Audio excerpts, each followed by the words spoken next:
Also, people are like, blah, blah, blah. They're so mean. They throw batteries and snowballs. Okay. Real freedom comes in the recognition that my real life is not elsewhere. My real life is here and now.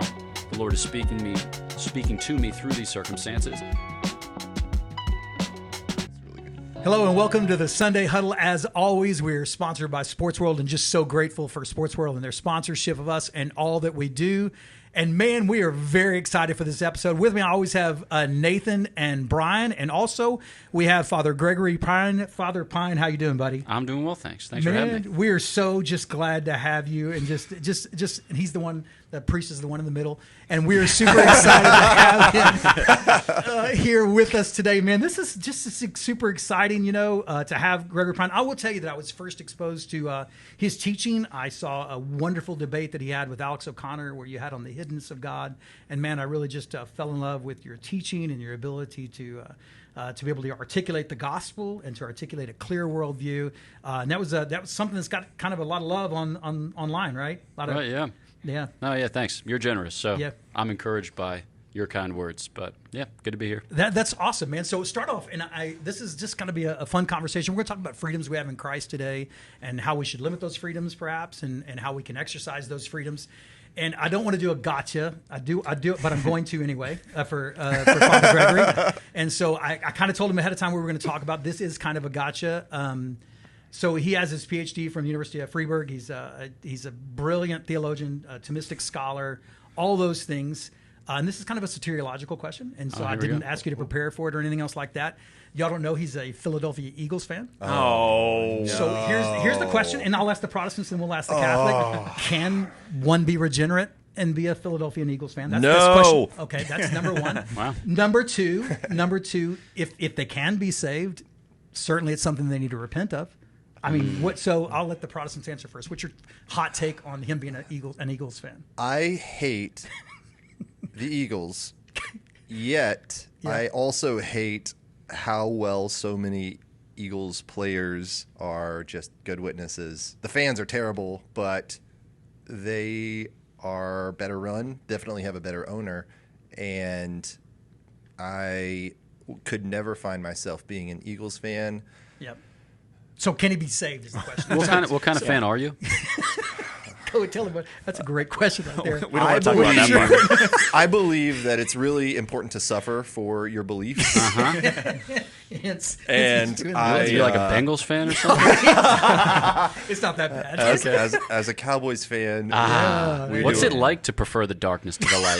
It's what's it like to have to lather up the lamp poles with Crisco after any time you win or lose a game. So what you're trying to do is alienate the audience, the Philadelphia Eagles fan, not just that's bad. It hurts because I can't play. even argue well. Like they're catching up with us on Super Bowls. They have a better run organization. They're made of upstanding citizens. Their fans are actually great people, oft maligned, certainly misunderstood. I mean, you have to see it in its proper context.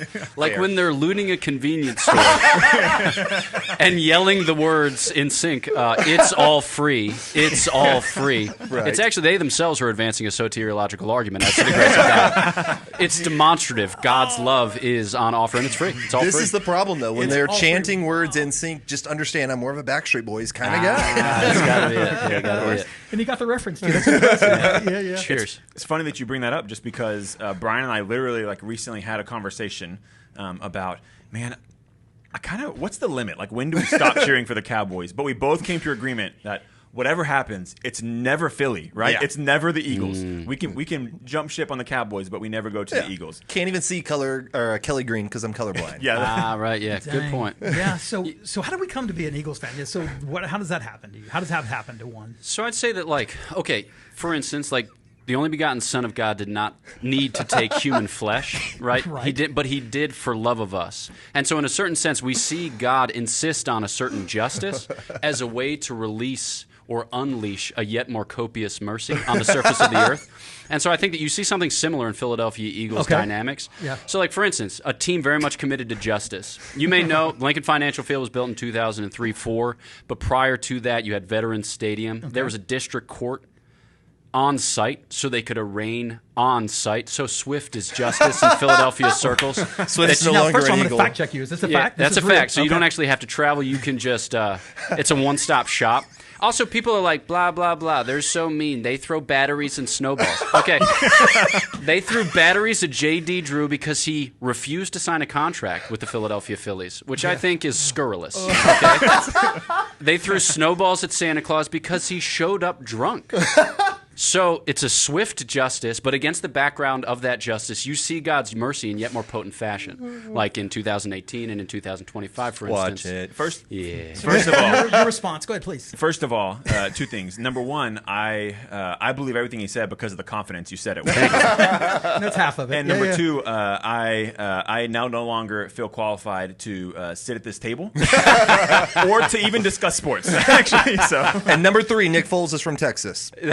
Yes, and that's- so is Jalen Hurts. Yes. So- Jalen Hurts, yeah, absolutely. I mean, there's a sweet little Texas connection there. So that's all we have. yeah. Yeah, Jalen Hurts is a great kid. I was talking to Father Pine before we came on here today. His dad, Averon's a good friend of mine and played college football with me, played in the CFL, and he's a great kid, great, raised the right way. And so, I didn't believe you on that, by the way. I Yeah. told my wife the other day. I said, Jeff it's a said fictional she's story. like good friends with His dad, and, yeah. He played at so Howard she Payne? She went deep into the internet research, Yeah. and there was literally like an article, and she's like, "That's Jeff, and that's Jalen Hurts' dad together, right there." yeah, how about that? I think it was black and white. He's a The picture. I said, why are we bringing race into this? It's kind of disrespectful, you know. It was an old joke. It was an age joke.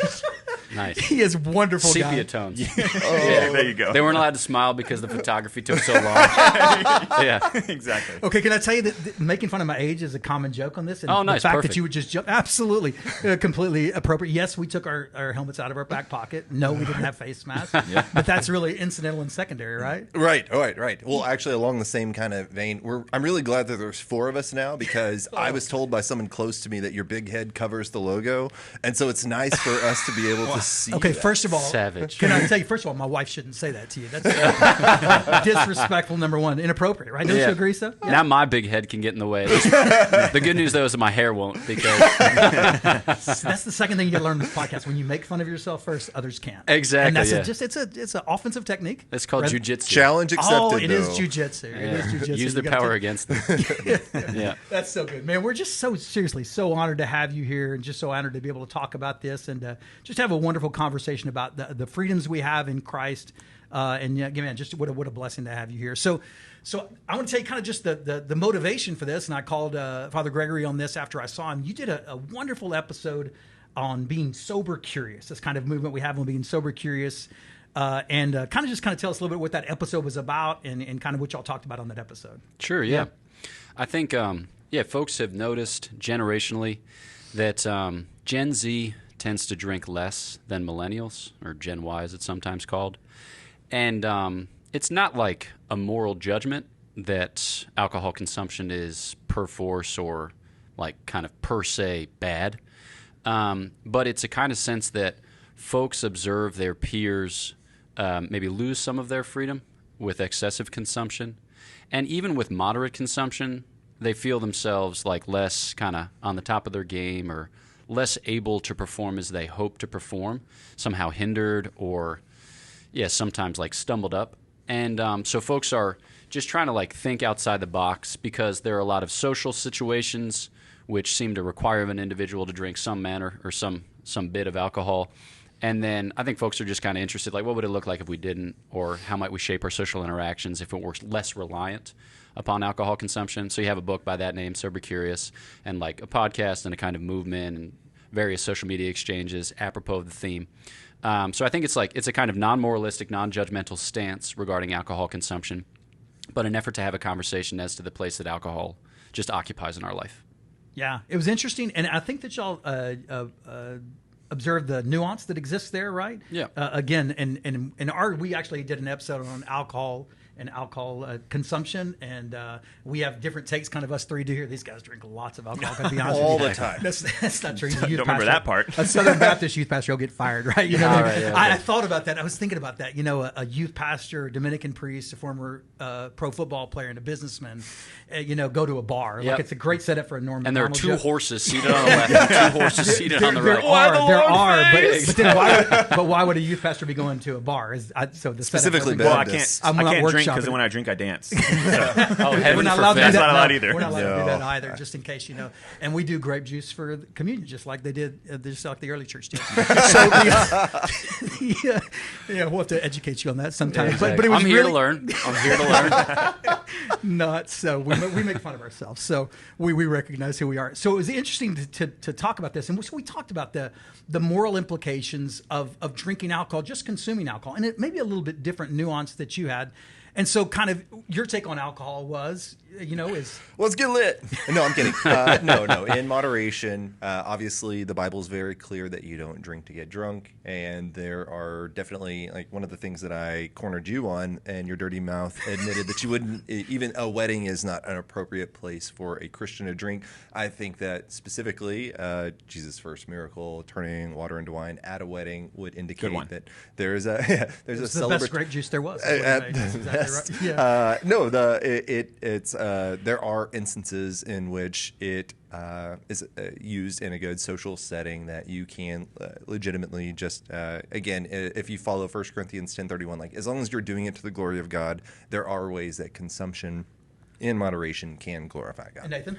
Yeah, so very similar, but I think from a little bit of a different lens as a youth pastor on staff at a church. So I think there's like the extra, for me, on a personal level, there's like the extra layer of I need to just be aware of what that would look like. So I would agree in that, like clearly, and I think we all could pretty easily agree that being drunk is clearly a sin in Scripture.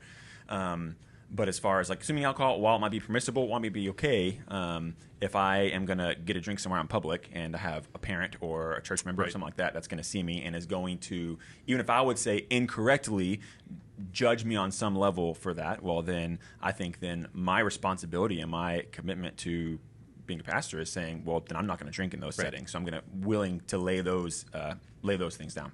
Yeah, and so he misrepresented what I said, by the way. And that's not uncommon on this podcast either. But what I said is, I think that in the context of America, in our denomination, among those whom we minister, that there is a certain expectation. Now, whether that's right or not, I think that the Scripture would say that they're probably not right. I would probably say, well, look some passages here in just a little while. That may be the weaker brother, but because it could cause offense. We talked about Australia. You ministered in Australia some. There's a different take on what they have on alcohol than they do. Go ahead, please. I must pause. Okay, the question that I specifically asked was: is there any instance in which you would deem acceptable for For me. a believer? You said for me. I said for a believer. Oh, okay. Yeah. And you said there. I can't think of any. Well, Are you changing it? No, but I didn't. But I talked about it in the context of the United States of America. In the South, where we do ministry, I would say it would be very, very difficult for me to do so.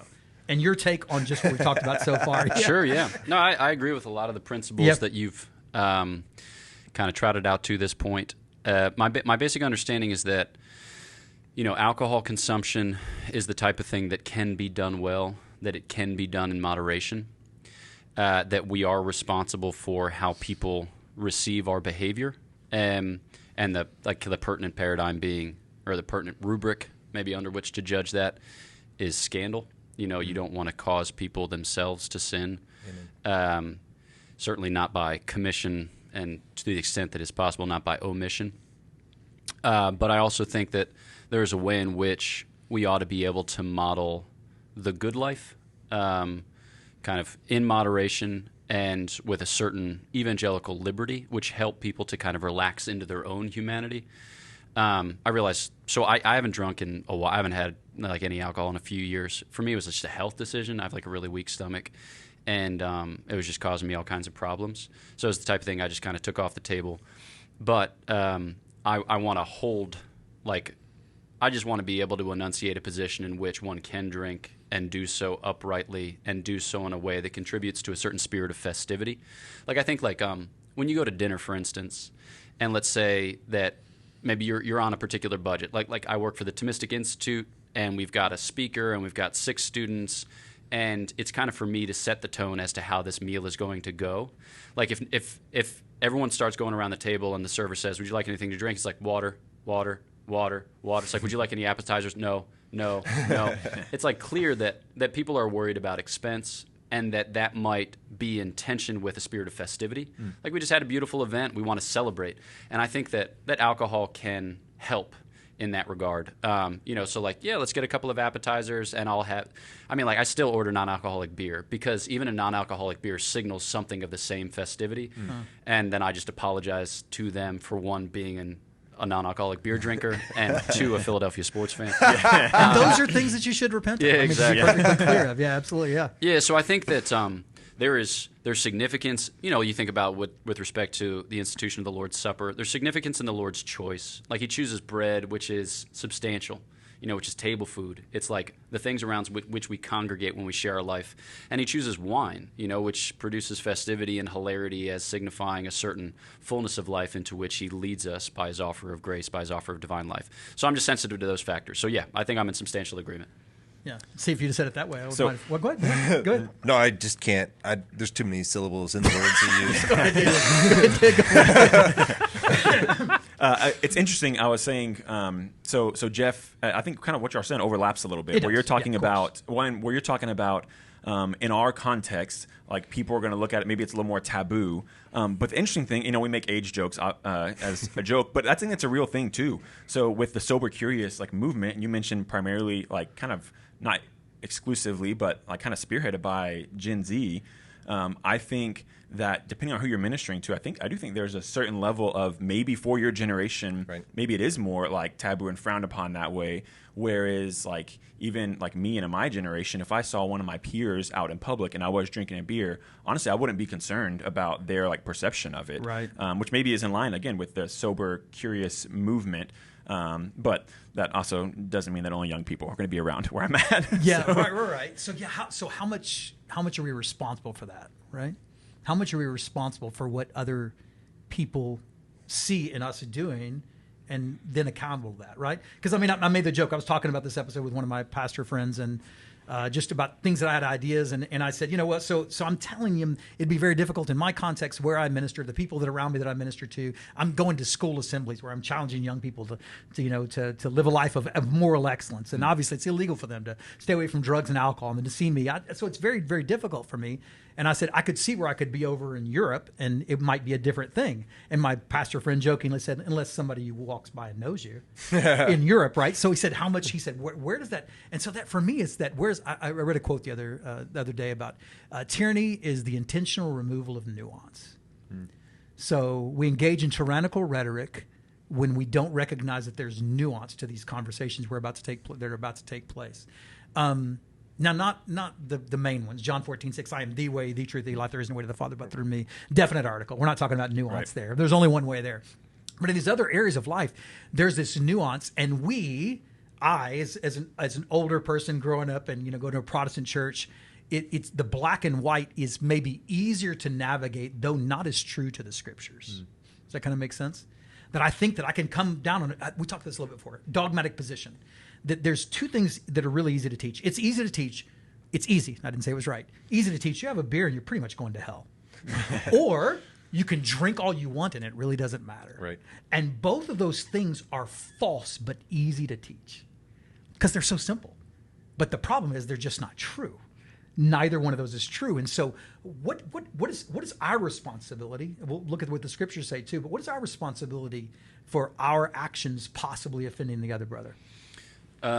It exists, and it's the type of thing that you got to calibrate by, a sensitivity to the setting and a sensitivity to the people themselves. I think, apropos of that last comment that you made, I think it is appropriate for Christians to have a kind of, I don't know exactly how to describe this in a way that doesn't sound silly, but maybe like an evangelical violence. The kingdom of heaven suffers violence, and violent men take it by force. If your hand causes you to sin, cut it off and cast it from you. It's better that you enter into life, handless, as it were, than make be that cast bodily into more hell. secret sensitive. Right. That offends us a little. Yeah, right. So, yeah. But there is a sense in which when you realize that your pursuit of some good is the type of thing that you can't do in moderation, that it's better for you not to pursue that good than to get lost in your attempt at a moderate pursuit. So like food, drink, sexual intercourse would be the types of things where it's like, I recognize about myself, says the Christian, that I can't really do this well. I can't really do this I can't eat Sour Patch Kids in a moderate number. I only ever glut myself on Sour Patch Kids. Is this confession? No. Okay. But it's best that I stay away from Sour Patch Kids. Or, like alcoholics will testify to the fact, like I don't have an off switch. Right. So when I start drinking, I don't stop drinking. I just wake up in a puddle of my own ... Right. So it's like people make a recognition that moderation is not possible for them, and so they can exercise a kind of evangelical violence and cut that off and cast it from them. Yeah. I think that's totally appropriate.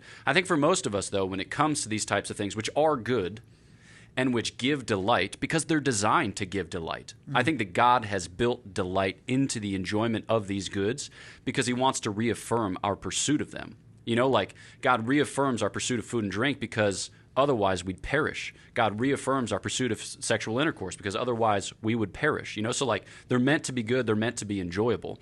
But the idea is, how do I order that enjoyment? And then the question is whether my enjoyment for this is enslaving me or whether it's leading me from or away from higher enjoyments, like the enjoyment of the Most High God, like the enjoyment of my family, the enjoyment of the upbuilding of my neighborhood, etc. Okay. And so I think that like when it comes to other people, I think that a lot of these concerns arise in a non-contextual framework. Because here we are, there's the internet, everybody's saying everything about everything. And I think sometimes we feel ourselves responsible for every possible word that can be said about us. So I think like the same kind of prudence which governs the comm box should be the prudence which governs our comportment, in the sense that I think you can discount the top 5%. Like, you're the second coming, you're Jesus incarnate. Probably not true. And the bottom 5%, like you're the Antichrist. You stink beyond compare. It's like that middle 90% is probably a decent sample size. Yes. So I think that like when it comes to our solicitude for the people of God, for like our care for them and that they not be scandalized, thrown for a loop by our behavior, is I don't think that we can worry about the top 5 and the bottom 5%, because there are always going to be people who construe our activity in one way or the other that's somewhat off base. But I think that we should think in terms of like plain people acting somewhat sensibly. What am I responsible for in terms of their reception of my behavior? That'd be my kind of rule of thumb. Oh, well said. How do you help people distinguish those type of freedoms, though, when they're looking at one that could be perceived as reckless versus one that could be like virtuous? Like, how do you help the 90% come to a conclusion that would honor God? Yeah, I think I don't know that I have any grand solutions, but I think this is the type of thing that you work out in the context of a community. Like when people are living on the internet and they're watching content and they're developing their questions and then submitting them to whatever chat forum, they often tend to be a little bit, I don't know what the word is exactly, but intense. Yeah, that's a good word. Yeah.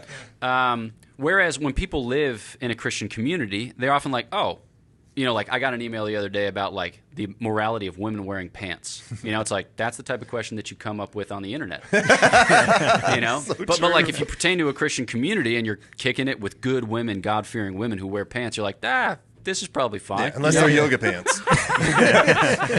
Exactly. So I think like I don't think we're responsible for the way in which the human mind can go terribly off the rails, but I think that we're responsible for shaping human minds within the setting of a community.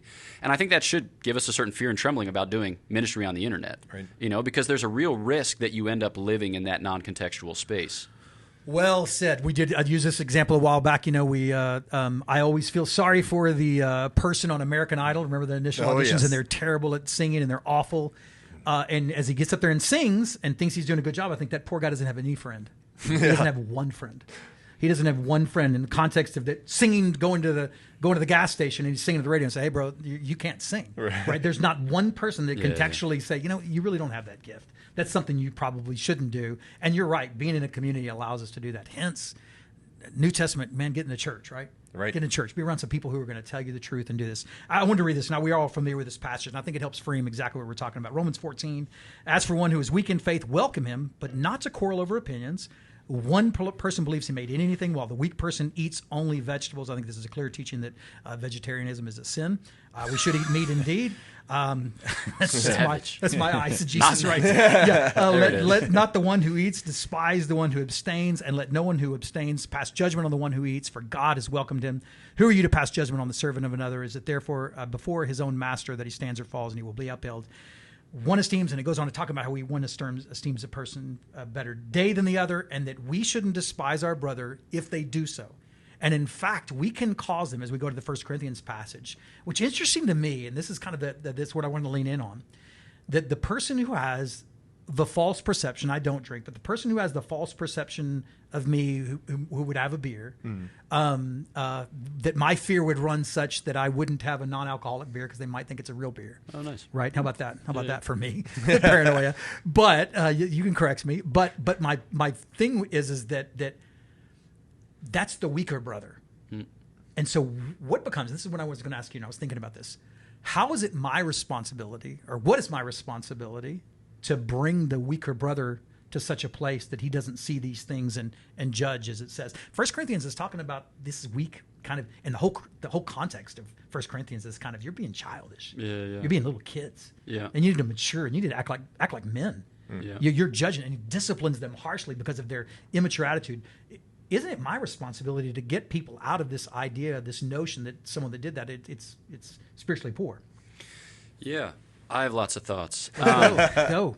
Yeah, I think that like you're responsible to a certain degree or to a certain extent, and it goes back to our belief in the mediation of salvation. Like it's Jesus. Jesus is the sole mediator of salvation, and if those persons are to be saved, it's going to be the Lord who saves them. Amen. And he might, in his loving kindness, implicate us in his plans for that person's salvation. He might choose to use us as ministers, as ambassadors, as instruments of whatever sort. And I think that, like, what's the disposition that I bring to those types of encounters? Well, I think that, it's like just kind of a disposition of welcome. You're going to find these, like I go out with you to get Mexican food with Father Bonaventure, and I have a non-alcoholic beer, and somebody comes over. I think, like, sometimes like people are going to come up to the table or ask us questions about whatever else. And I think in that setting, you can just be there for those people in a non-trivial way. And I think they'll realize, like, there's something going on here. They're not embarrassed about that. Like, their life is consistent. It's not like I just saw in through the lattice and I perceived them doing something dishonorable and I caught them out. It's like, no. Like, you're welcome to sit down at our table. You're welcome to, like, share a meal with us because this... Like, whether you observe it or don't observe it doesn't matter too terribly much because we're trying to live consistently. And I think there's a real suspicion, especially amongst church leaders, that these guys are all, like, going home and doing salacious things. And so I think there is a kind of tendency on the part of those who might see you in these settings to assume something bad's probably going on here. But I think the idea is, like, you can be candid in your admissions as to your weakness and woundedness and be like, hey, I struggle in this way and that way. And that's going to be governed by a certain prudence and a modesty, too. Like, we're not here to overshare. But then, like, when it does come time to share our lives, that we should always be in a position to actually share our lives, like to welcome people to the table and to invite them into our festivity, conscious that we think this is how it should go. Like, this is a genuine way in which to live a gospel life. But I think it has to be, like when you lay your head on the pillow at the end of the day, it's got to be with the recognition that if somebody's going to save them, it's got to be Jesus, and I can only do what I can do. And I think we're going to interpret that differently. Like I don't think that there's a real risk in you not drinking of like becoming a Philistine or of you becoming like a kind of holier than thou, super self-righteous, moralizing finger wagger. Like it's just, you've made a decision in prudence. If you were to say like in principle, I don't think that anybody should drink. Well, maybe we need to suss that out. Right. But if you were to say in praxis, for me, I've made this choice and it just seems decent. I think that's something with which other people should live. And if you find in conversation that people are like, no, you need to drink because you not drinking makes me uncomfortable because somebody opts out of our festivity culture, it kind of like I begin to be insecure, because unless we're at a similar level of intellectual compromise, then I can't actually let my guard down, which is what I've been desiring to do all day. It's like, easy, Chief. Like right? No, I completely agree with that too. And that is, basically, I don't want to be like when Paul says, I can be all things to all people, because he's not meaning it in the situation of, again, like I jokingly said earlier, let's get lit. That's not at all what he's meaning. But there is an aspect. The original Greek says exactly. That if you're not approachable in a situation where, like you kind of said, it actually inadvertently hurts your witness in a situation with those certain people because, I can't even measure to that. How am I going to? And so it prohibits conversation with them. Yeah. Yeah, I think it's at the end of that 1 Corinthians passage. It says, "Whatever you do, do it to the glory of God." Right. Paraphrasing, but something along those lines, right? Yeah. Whatever you do, do it to the glory of God. So I think there's some overlap with our previous episode, maybe a couple ago, where we talked about convictions. Oh yeah. And I think maybe if personal conviction falls at a place of like, yes, I can do this for the glory of God, even in a setting where maybe someone's going to come and I'm going to invite them to the table with me or something. Or for me, man, the glory of God looks like I abstain completely because I can't do the jujitsu to get myself to where I can accept it. Then I think there's room for both of those things, and both can be doing it for the glory of God. And as we said, what we often do erroneously is we make our preferences precepts. Yeah. This is what I think is right, Yeah. and so therefore you need to do what I think is right. But no, it could be a deep conviction for me, and that doesn't make that conviction right for everyone else. And I think it's so easy for us to impose that on everybody else, right? I will tell you, we're talking a little bit about prudence. I'd love for you to talk about this excellent book for those who are watching on YouTube. Prudence, outstanding book, wonderful. Father Gregory wrote it. Actually wrote a new one. Just gave to us Your Eucharistic Identity. Brand new book. You said just out a couple of weeks. Is that Yep, right? exactly. And just awesome, tremendous. You've heard him speak. Obviously, he's brilliant. I love the Prudence book. Quote and so because I want to make this kind of practical because I don't want this. Yep. It's not all about alcohol. This is about freedom and what do we do with our freedoms? How do we exercise our freedoms? I was sharing, Aristotle quote. To describe the evident by means of the obscure is the mark of a man who cannot judge what is or what is not knowable. That you have this beautiful vocabulary, and we can use this. You really do, and we can use this lofty language, but So nevertheless, big words. What is it? Word big, say you. But you have this. But I think it needs to be eminently practical. A quote from your book. It says, "Prudence is the virtue responsible for translating thought into action, and the prudent person is a man of action." Prudence is the virtue responsible for translating thought into action, and the prudent person is a man of action. These ideas we've all kind of expressed. Yep. They have to be lived out, and Yep. prudence is the virtue by which we're going to do that, right? Yeah. And maybe just to go back to the theme of Christian community, I think prudence is the virtue of commitment, right? So people have it in their mind that to discern something is to think about it endlessly, to come to no clear conclusion, and then to posture as if one were holier by virtue of the fact that he has spent more time thinking about said prospect. Well said. yeah, that's a brilliant observation. That's good. But Yeah. like we as human beings come to our perfection by committing. That doesn't mean just committing without forethought or committing in precipitous fashion. Yeah. But it does mean committing and then sticking to our commitments. Because until you commit, you're not really going to be challenged. You're not really going to be encouraged to grow in the way in which you will be when you have committed. And so I think that we often stand on the sidelines of our life thinking my real life has to be elsewhere because it can't possibly be in these circumstances. They're just not the best circumstances, and my best life has to be, in fact, the best life. And I think that real freedom comes in the recognition that my real life is not elsewhere. My real life is here and now. The Lord is speaking to me through these circumstances, and I can make concrete choices. I can offer myself in genuine sacrifice. I can commit to people and to communities in a way that's beautiful, even if not ideal, optimal, maximal, whatever. I'm a middling athlete, so if I were to spend my whole life working my way towards whatever big leagues, it would be self-deceived and foolish. But I can join a rec league. Right. And I can make good friends. Yeah, exactly. Yeah, I can get myself involved in mixed volleyball with that 7'5" net, and I can just drive. Your game?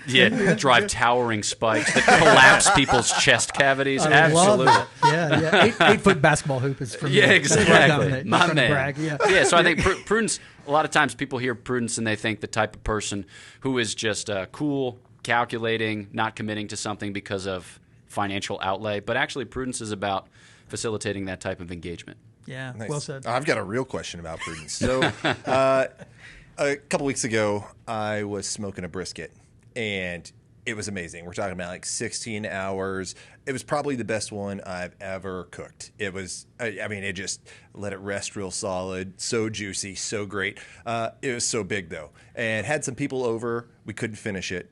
My question for you, specifically using prudence as your deciding factor, how many days after cooking it would you feel it is good to eat it? Yeah. Do you have a refrigerator? It is in a refrigerator. That's a good question. Yes, it is properly refrigerated. Okay. Our Westminster Confession has nothing on this. We have no, there's no proclamation. I make no judgments as to the permissibility or non-permissibility of refrigeration. You know? Of course. There are Catholics who go for non-permissibility.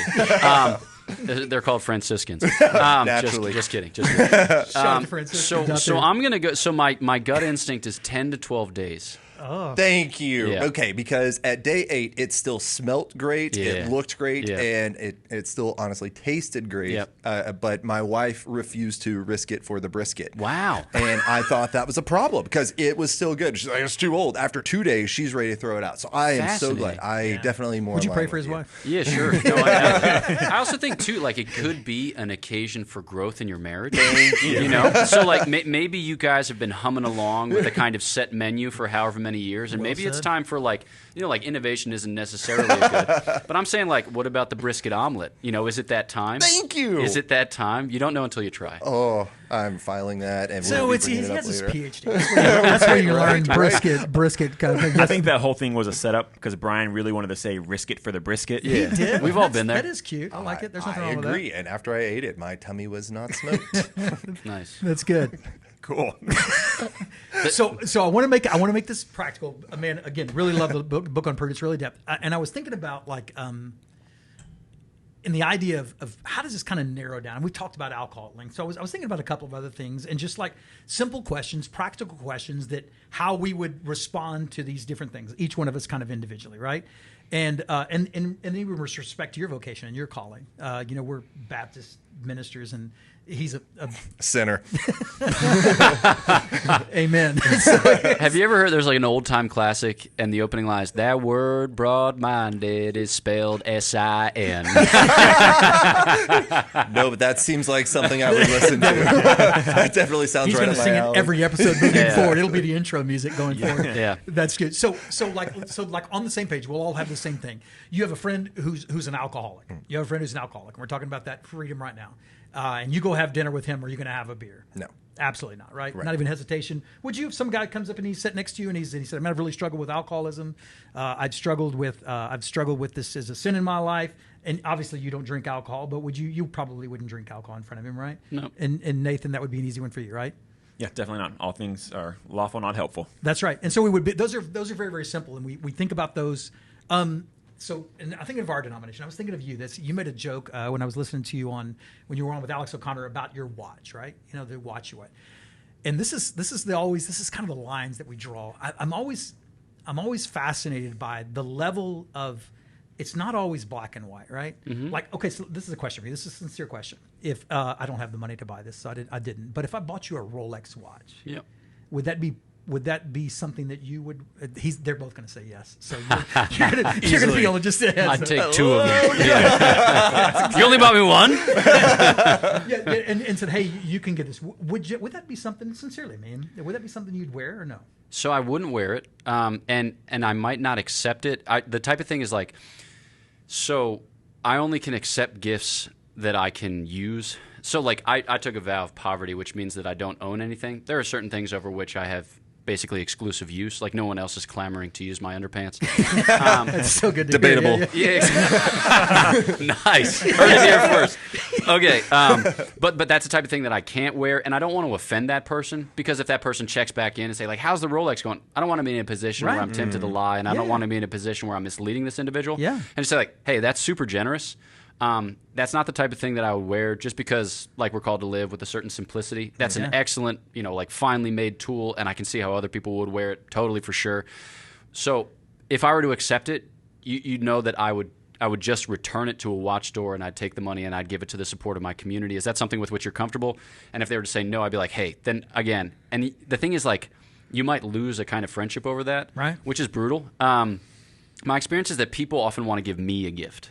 Yeah. They don't want to give my community a gift because they're like, no, this is, so I want this to be for you. Yeah. And I'll be like, there's nothing for me. Right. Right. Yeah. And that, like, you sometimes find yourself in a situation where your principles cause conflicts. Yeah. And, like, I'm sure all of us have some measure of people-pleasing in our blood. Sure. And so you, like, don't want to cause unnecessary conflict if it's avoidable, but there are some conflicts which are kind of unavoidable. And so, in those instances, I just try to be as kind, as genteel, as non-smug as possible, and be like, "Hey, this is awesome. I can't accept it. Would it be all right if ... If not, no worries." You know? Yeah, and so you would do the explanation though that you've taken a vow of poverty, hence Yeah. you really can't take it, right? Yeah. You shouldn't take it, right? But for me, and this is kind of the interesting. This is I think where the conversation really kind of gets interesting for me.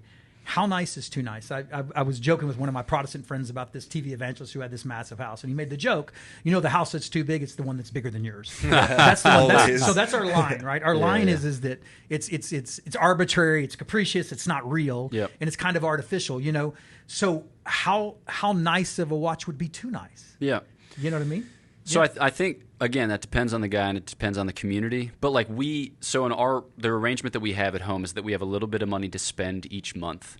And so like everything that's necessary in the strict sense is provided for us, but everything that's non-necessary, you would typically either use that petty cash or get permission to purchase. So that include things like if you want to get a haircut, I don't. I just, it just leaves of its own volition. No, like there's like a couple of poor men in the neighborhood that often beg, so like I'll take Michael out for a meal basically once every 2-3 weeks and the other Michael out for a meal basically like once every month. So it's like those are the types of things which factor in.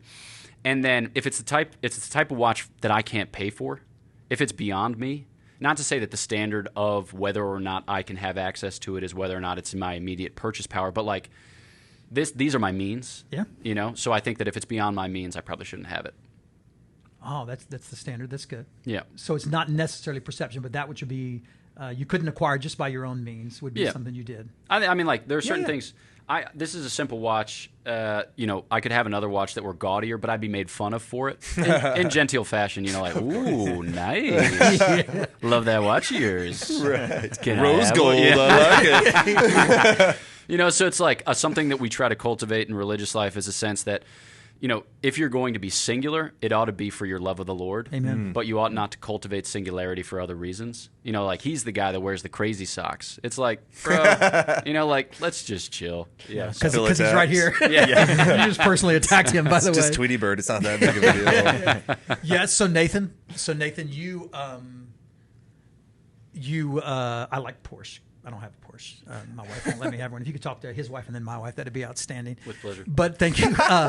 But I often said that I would love to have. I would love to have one. I could get a 1981 something or other. I would enjoy driving, and I would never do so because I could never pull up to a church on a Sunday morning.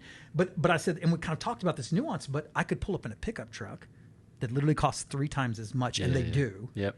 And there would not be a single judgment made. Yeah. Right? So, I mean, that's something you consider, right, as a pastor when you're pulling in the parking lot in your car, right? 100%. So I've thought before about like, what level of like car could I buy? Well, one, you obviously need to be financially wise, but like what level of car? Because if I got one that was too nice, I have joked with my wife before. I was like, we would have to leave it at the house, and I need to run to the store. So after I leave the church, I'll go swap cars real quick so I can drive the nice car to the store. Right. But so not to there's church. certainly, but not to church because there is a level of, of that. I think in ministry as well as wanting to not be lavish with it. Because of there certainly is a perception with people that maybe, because unfortunately of some ministers that are living like extremely lavish lifestyles and stuff, and some of the negative connotation that comes with that, just for the sake of I don't want to be grouped in with that or cause someone to think that, then we would want to maybe abstain. And it doesn't actually increase my life very much at all, if at all. Right. And his wife is an educator. She has all that big teacher money. You know what I mean? That's what they say. Big teacher money. That's what he does, exactly. The teacher-youth pastor combo is crazy. Yeah. It is crazy. You guys are so wealthy and so rich. Thoughts on those things that are kind of arbitrary, but yet we should pay attention to? I mean, you look at the clothes I wear. Obviously, style and materialism, fortunately, is not the plank in my eye. I've got many of them, but not that That's one. not the one, yeah. So, yes, I often think about that. I think for me, I've often thought about that, given the examples or the defense I would have. Well, hey, listen, you got a truck that costs 3 times as much. I thought if you have to explain it, it's probably not good for you, right? If it's something that every time you had to explain and say, well, I have this because this happened and this, and they gave it to me and they bought this for me. And then maybe not in my particular context. I think yours makes it easy, right? Yeah. That there's these beautiful kind of standards that you're able to, and then you're able to even educate someone who's unable. But, I'd love to ask the question, why does it bother you that I have this car? Why does it, that my wife and I saved up this amount of time, and why does it bother you? Because I think it's maybe a weaker brother comment, right? That maybe that's somewhere area that they need to grow spiritually and mature in, right? Would you ask that question of him? No, I wouldn't. Yeah. No, I wouldn't. Yeah, he doesn't want to look at people like, you're the weaker brother. I lift every day. Which he would. I didn't see you at L.A. at 4 a.m. when I was there. It's true. Yeah, I thought there's no gym intimidation at LA. I mean, that's No, you're Planet Fitness. Planet oh, Fitness. Planet Fitness. And All right. there's no judgment there either. Okay, So nice. the fact that you got it wrong is kind of judgmental. Yeah, exactly. So The last time I lifted a weight, I gave myself a hernia. That was that a over a real decade story? ago. Yep. Yeah, it was over a decade ago. ago. You said no more of that stuff. No more Yeah. deadlifts. No, exactly. Just going to read books. I love that. Use the ahead. elliptical machine. Oh, yeah. I love the the most elliptical. masculine of exercise equipment. Dude, you laugh though. It's actually really good. Dude, if you're I learning love to it. keep muscle tone. I'm here for it. Not against it. Y'all are affirming one another in your. You check my glutes; they're firm because of the Yes, elliptical. That's all I'm saying. Our budding bromance. Exactly. Yeah, so it's interesting to me that I want to be, and kind of as a wrap up, I want my witness for the Lord to be, to honor Him. I want all that I do to be for my good and His glory. And so these passages and this freedom that we have, and I want to exercise prudence. I don't want it to be just thoughts, because we can get into these philosophical, abstract kind of conversations, but I want it to actually live out. But I don't want it to be, in such a way that I'm posturing. Yep. Right, because that defeats the entire purpose of it, and so it's interesting to me just to get into some of this dialogue. Yeah, Yeah, I think some of the other another reason that maybe we find ourselves in a position we want to limit some of that freedom. I think of the watch example. If I'm someone who I get a nice watch, then I know just about my personality is I'm going to enjoy that watch for a week, and then I'm going to think, man. But the one that costs just a little bit more is better. And that principle would apply to literally anything, any hobby or whatever. Well, then I think there's wisdom, and maybe that's an area where we limit freedom too. Are you free to buy that? Well, sure. But maybe you limit it because it's going to start to become just like with alcohol. It can become, it's a freedom that starts to, is this really a freedom or is it controlling me now? Yeah, and materialism can do that very, very easy. It can. So good. Hey, as we get ready to close up, your podcast you have, Godsplaining? Yeah. That's often. And how often y'all shoot? Once a week on that? Yeah, we have Thursday episodes, and then we'll have guests every other week, and then we'll have bonus episodes whenever we darn well please. So that's good. We're going to, for those who are watching, we'd love for you to follow them and listen to it. It's an outstanding podcast. They do such a good job on so many different topics. Man, honestly, just say this, respect you so much. Thanks. Just privileged to know you, and I saw your heart even as we you're praying for people today, and your heart for the Lord. Man, we're so grateful to have that, and thank you for coming on and having this conversation with us today. We're truly blessed by it and grateful for it. My joy. Thanks for having me. Yeah, and if you would go down to the description, we'll link that podcast, Godsplain. We'll link that in the description. So definitely check that out. While you're there, there's also a link if you want to win some free Sports World merch. They've kind of hooked us up with some free merch we want to get into your hands. You can click the link there. Just give us a little bit of information, and you might be one of the lucky winners for that. Also, while you're there, leave us a 5-star review wherever you're listening, wherever you're watching. That is definitely really helpful as well as we seek to push us out to more people. Peace.